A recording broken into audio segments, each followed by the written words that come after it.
Today we would like to share some new details of the area development of our planet Pandora. What we're trying to achieve is really to transport our guests to Pandora. We focused tremendously on delivering a land, a world, a planet.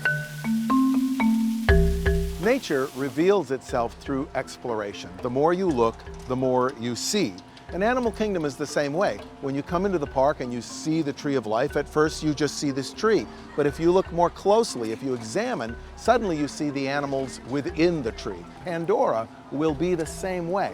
The more you look, the more you will see, the more will be revealed to you. One of the things that's unique to our story that sort of separates us from the movies that you've seen is that this is about your adventure on Pandora. We're creating a Pandora that's real and alive. So because this land is in Animal Kingdom, we have to make it real. It has to be believable. From the giant plants that you'll see as you walk through Pandora, down to the smallest detail of a lichen growing on a building, they have to look real and they have to be believable that they would grow here on Pandora. Realizing the plants is not just about building an individual plant, it's about the motif of how you present the life cycle.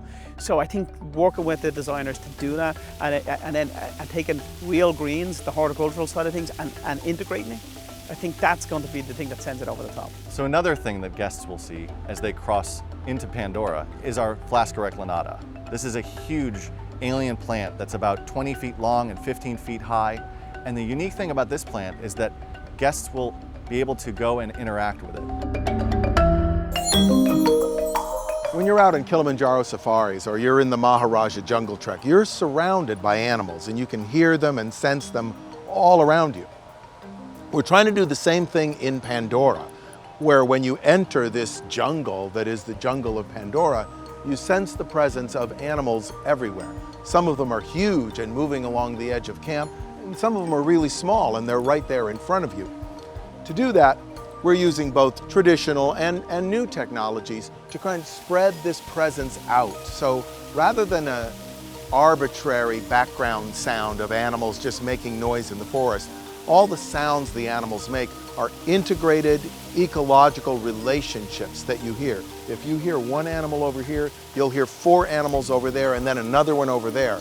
So that you have a sense that these are not simply noises, but relationships that are happening around you in the space. So as you enter Pandora, another thing that's going to be completely amazing is all this alien plant life that glow, they bioluminesce. And at night, those animals that you hear off in the distance, as they make their way through the wilds of Pandora, you're seeing the bioluminescence follow them. As they pass by these plants, you'll see those plants illuminate and react to the fact that there's animals out in the environment.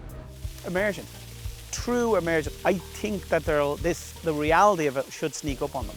It's like we're playing with multiple layers of illusion, practical, digital, and mixing it together, whereby I think we can take people on a journey, but then cumulatively their experience through the whole land should culminate in this one moment, but then they feel like they went somewhere.